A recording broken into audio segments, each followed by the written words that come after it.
السلام علیکم ورحمۃ اللہ تعالی وبرکاتہ۔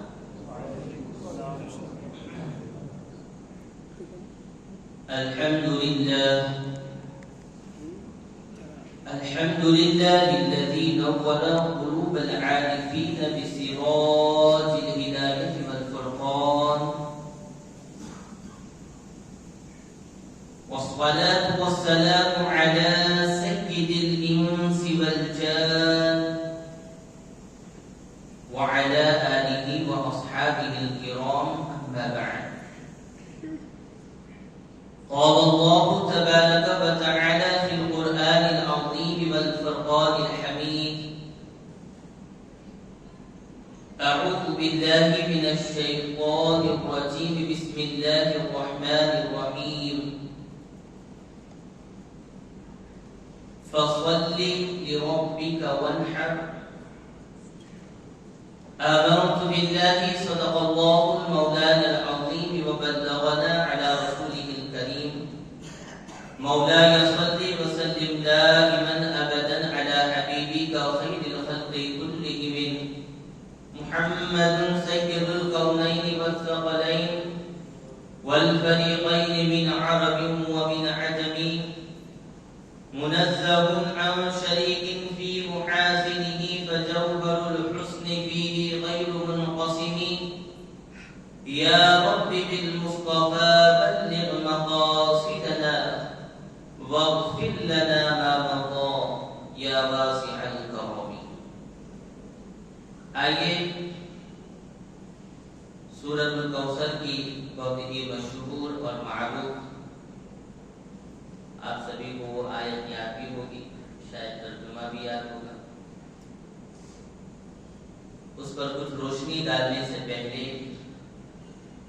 ہم اور آپ مل کر ساری کائنات کے مرکز عقیدت، ہم بے کسوں کے کس، بے بسوں کے بس، معصوم آمینہ، مالک رکاب امم، فخر عرب و عجم، سیاح لا بقا، حضور سیدنا احمد مجتبی محمد مصطفیٰ ارواح نافذہ صلی اللہ علیہ وسلم کی بارگاہ عالیہ میں سبھی حضرات مل کر کوئی زبان خاموش نہ رہے، ایک آواز سے گنبد خضرا کو اپنے تصور میں لا کر اپنے پیارے آقا کی بارگاہ میں مل کر درود پاک پڑھیں. اللهم صل على سيدنا ومولانا محمد وسلم صلاة وسلاما عليك يا رسول الله صلی اللہ علیہ وسلم. ایک مرتبہ اور نبی اور آل نبی کی بارگاہ میں درود شریف پڑھیں. صلی اللہ علیہ وسلم وآلہ صلی اللہ تعالی علیہ وسلم صلاة وسلاما عليك يا رسول الله یا حبیب اللہ صلی اللہ علیہ وسلم. کلام مقدس کی کئی آیات میں قربانی کے تعلق سے اور قربانی کے جانوروں کے تعلق سے بڑی ہی تفصیل کے ساتھ موجود ہیں. وجود کے اعتبار سے، قربانی کے فرضیت کے اعتبار سے جو اکثر آیے کریمہ پڑھی جاتی ہے وہ یہی ہے کہ اے محبوب آپ فرما دیجئے فصلی، تو اپنے رب کے حضور نماز کو پڑھیں، وانحر، اور اپنے رب کے لیے قربانی پیش کریں. یہ آیے کریمہ اکثر پڑھی جاتی ہے. دیکھیے، ایک انسان جب سفر کا تصور کرتا ہے کہ مجھے کہیں دور و دراز سفر کرنا ہے، کہیں جانا ہے، تو وہ انسان سب سے پہلے راستے کا تعین کرے گا، راستے کو چنے گا کہ مجھے کون سے راستے سے جانا ہے اور مجھے جس منزل پر پہنچنا ہے وہ منزل کتنی دور ہے. منزل کتنی دور ہے وہ معنی نہیں رکھتا، مگر وہ مسافر جانے والے راستے کا ضرور لوگوں سے پوچھے گا کہ مجھے فلاں جگہ جانا ہے تو راستہ کیسا ہے، روڈ ٹھیک ہے یا نہیں، وہ راستہ ٹھیک طریقے سے بنا ہے یا نہیں، یا راستے میں پور امن ہے یا نہیں، یا اس راستے پر خطرات ہے یا نہیں۔ اگر اس کا سفر جو ہے وہ چند گھنٹوں کا ہے، قریب کا ہے، تو کوئی سائیکل سے منزل مقصود تک پہنچ جائے گا۔ اگر وہ سفر کلومیٹر پر ہے تو وہ موٹر سائیکل سے چلا جائے گا۔ اگر سفر اور بھی دور ہے تو وہ چار پہیہ گاڑی سے، فور ویلر گاڑی سے وہ اپنے سفر کو طے کرے گا۔ یا کسی اور دور جگہ جانا ہے تو پھر انسان یا تو ٹرین کے ذریعہ سفر کرے گا یا ہوائی جہاز سے وہ سفر کرے گا، تاکہ راستہ پرامن رہے، راستے کی جو تکلیفیں ہیں وہ اسے زیادہ برداشت نہ کرنی پڑے، وہ سواری اس کی اس قابل ہو کہ وہ راستہ پرامن رہے، سلامتی والا رہے۔ اگر کسی کو گجرات سے یو پی جانا ہو یا کسی اور جگہ مہاراشٹر جانا ہو یا کسی اور جگہ جانا ہو تو آپ سمجھ سکتے ہیں وہ بائک سے نہیں جائے گا، یا اگر جائے گا بھی تو وہ راستہ اس کے لیے اتنا آسان نہیں ہوگا جتنا فور ویلر یا ٹرین یا ہوائی جہاز سے وہ راستہ آسان ہوگا۔ عزیزان ملت اسلامیہ، یہ تو دنیا کا راستہ ہے کہ جس میں انسان اپنے سفر کو طے کرنے کے لیے یا اپنی منزل تک پہنچنے کے لیے، اپنی سلامتی کے لیے اس اعتبار سے سواریوں کو چنتا ہے اور ان سواریوں پر سوار ہو کر وہ منزل تک پہنچتا ہے۔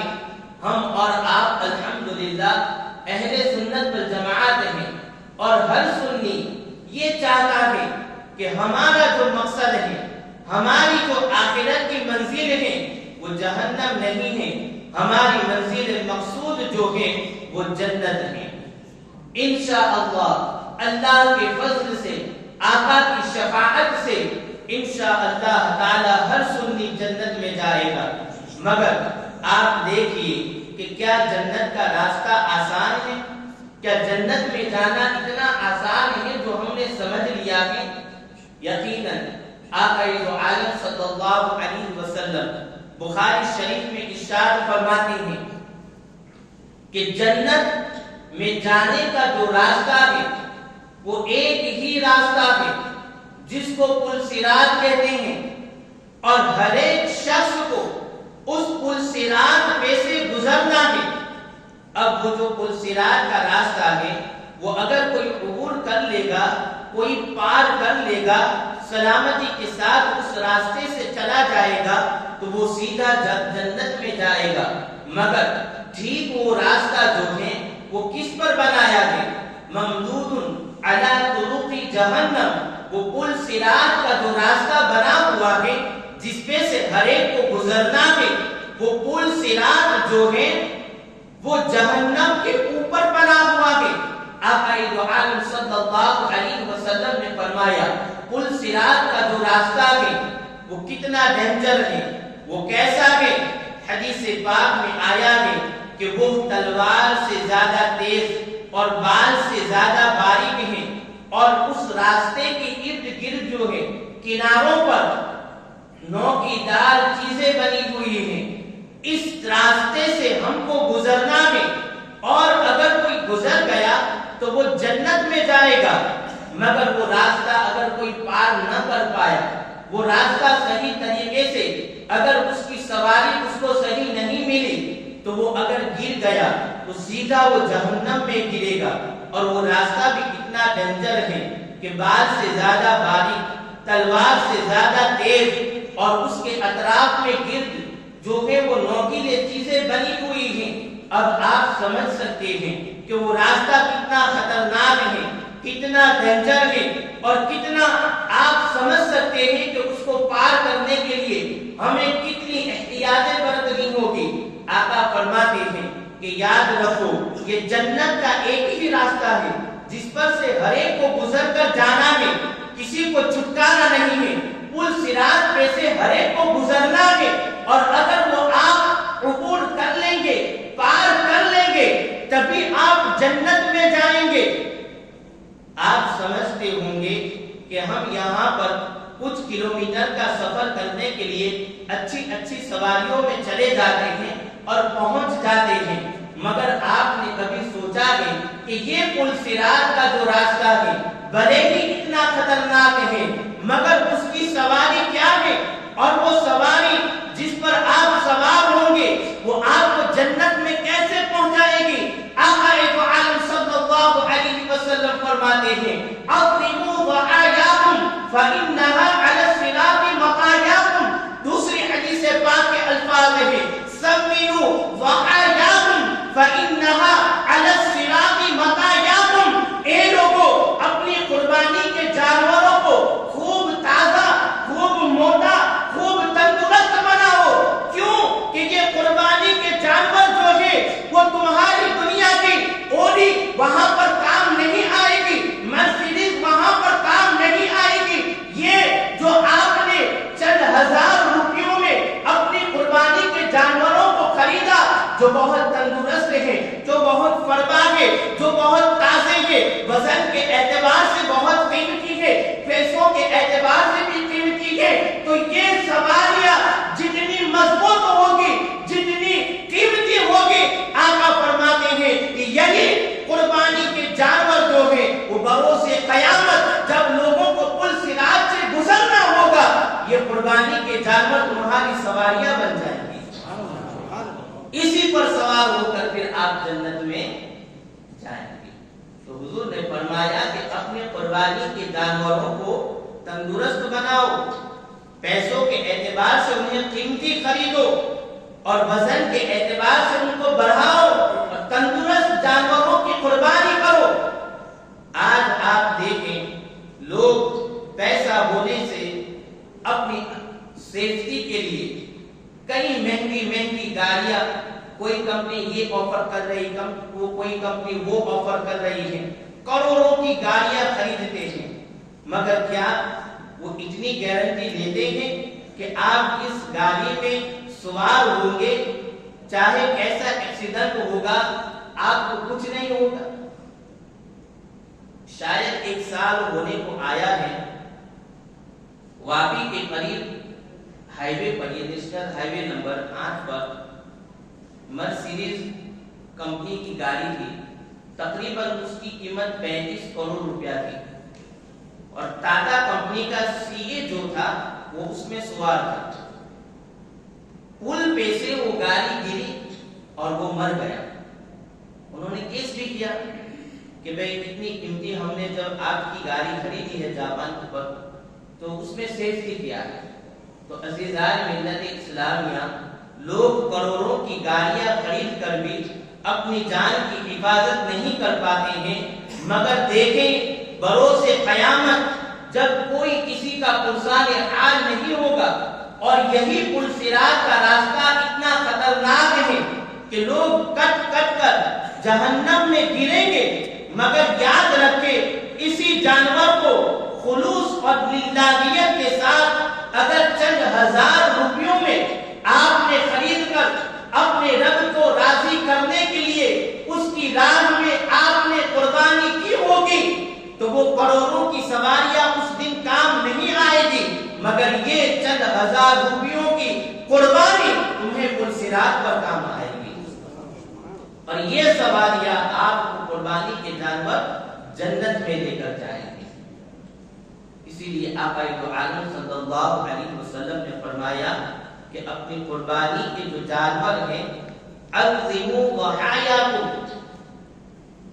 سمنوا ضحایاکم، کئی طرح کے الفاظ حدیث پاک میں آئے، موٹا جانور خریدے، تندرست جانور خریدے، یا اس کی اتنی خدمت کرے کہ وہ بہت تندرست اور فربا ہو جائے، جتنا وہ ہوگا اتنا آپ کو قیامت کے دن یہ پل صراط پر کام آئے گا۔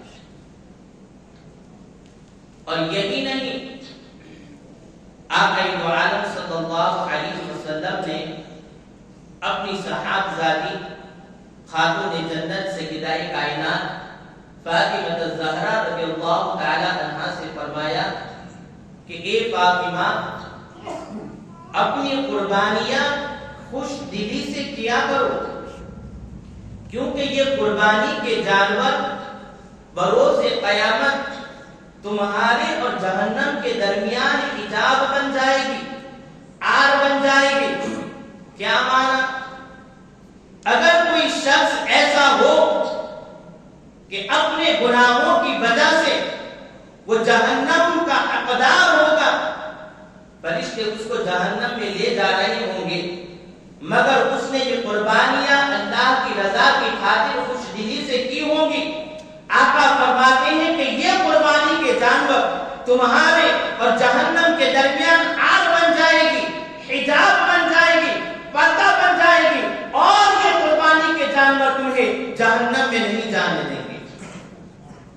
اور یہی نہیں، آقا عالم صلی اللہ علیہ وسلم نے فرمایا کہ یہ قربانی کے جانور بروز قیامت اپنی سینگوں کے ساتھ، اپنی کھروں کے ساتھ، اپنے بالوں کے ساتھ یہ آئیں گے، اور یہ تمہارے نامہ اعمال میں جب وزن کیا جائے گا میزان عمل میں، تو اللہ تبارک و تعالیٰ اس جانور کو آپ کے میزان عمل میں رکھے گا۔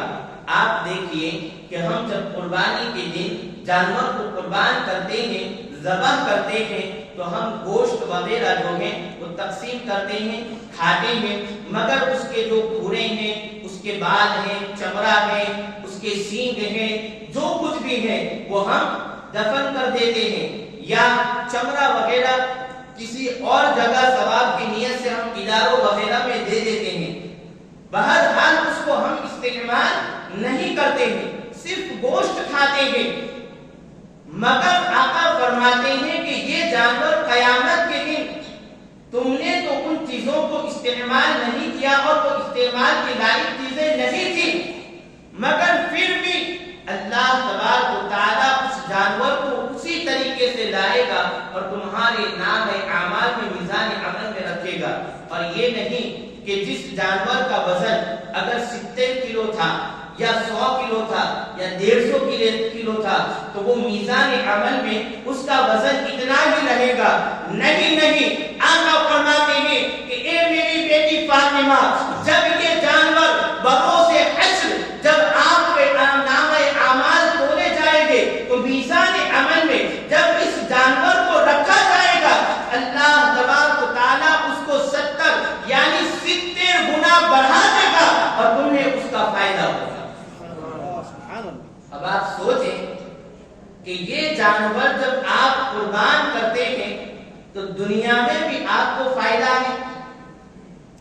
کلام مقدس میں رب تبارک و تعالیٰ فرماتا ہے لَن يَنَالَ اللَّهُ لُحُومُهَا وَلَا دِمَاؤُهَا وَلَكِنْ يَنَالُهُ التَّقْوَى مِنكُمْ، کہ اے لوگوں جب آپ جانور ذبح کرتے ہو، خون جو ہے وہ زمین اس کو چوس لیتی ہے، آپ کھدا وغیرہ کھودیں گے تو اس میں چلا جائے گا، گوشت آپ خود کھاتے ہیں، رشتہ داروں میں تقسیم کرتے ہیں، غربا میں تقسیم کرتے ہیں، گوشت بھی اپنی جگہ پہنچ جاتا ہے۔ تو آپ نے خود جانور خریدا، خود ذبح کیا اور خود ہی اس کو آپ نے استعمال کیا، خود ہی کھایا، تو اللہ تعالیٰ کی بارگاہ میں کیا پہنچا؟ اللہ کو آپ نے کیا پیش کیا؟ اللہ کی بارگاہ میں تمہاری جانب سے کیا گیا؟ کلام مقدس میں رب فرماتا ہے کہ اللہ کی بارگاہ میں نہ تو اس قربانی کے جانور کا خون پہنچتا ہے اور نہ ہی گوشت پہنچتا ہے۔ کیا پہنچتا ہے؟ وہ پہنچتا ہے کہ جتنے روپیوں کا جانور آپ نے خوشی سے رب تبارک و تعالیٰ کی بارگاہ میں ذبح کرنے کی نیت سے خریدا، اور عید کے دن یا ایام نحر میں جو جانور آپ نے خوش دلی سے رب کی رضا کی خاطر تم نے قربان کیا، رب تبارک و تعالیٰ تمہارے دلوں کے تقوی کو دیکھتا ہے۔ لن ينال الله لحومها ولا دماؤها ولكن يناله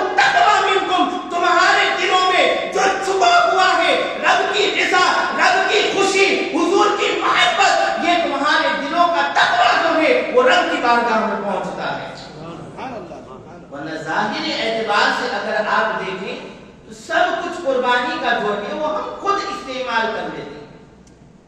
اسی لیے فرمایا کہ قربانی جب کرو تو خوش دلی سے کیا کرو. امام احمد ابن اسحاق رضی اللہ تعالی بہت بڑے عالم، بہت بڑے انداز کے ولی ہیں. وہ فرماتے ہیں کہ میں نے ایک دن خواب میں دیکھا کہ میرا ایک بھائی تھا جس کا انتقال ہو گیا. وہ امیر نہیں تھا، غریب تھا. یہ جب ایام قربانی اور بقرعید کے دن جب قریب آتے ہیں تو کئی لوگوں کے ہمارے اوپر فون آتے ہیں، ملسان پروگرام مقیبت যারা জলদি সিংহ আটক রয়েছে চাইছে কোরবানি মা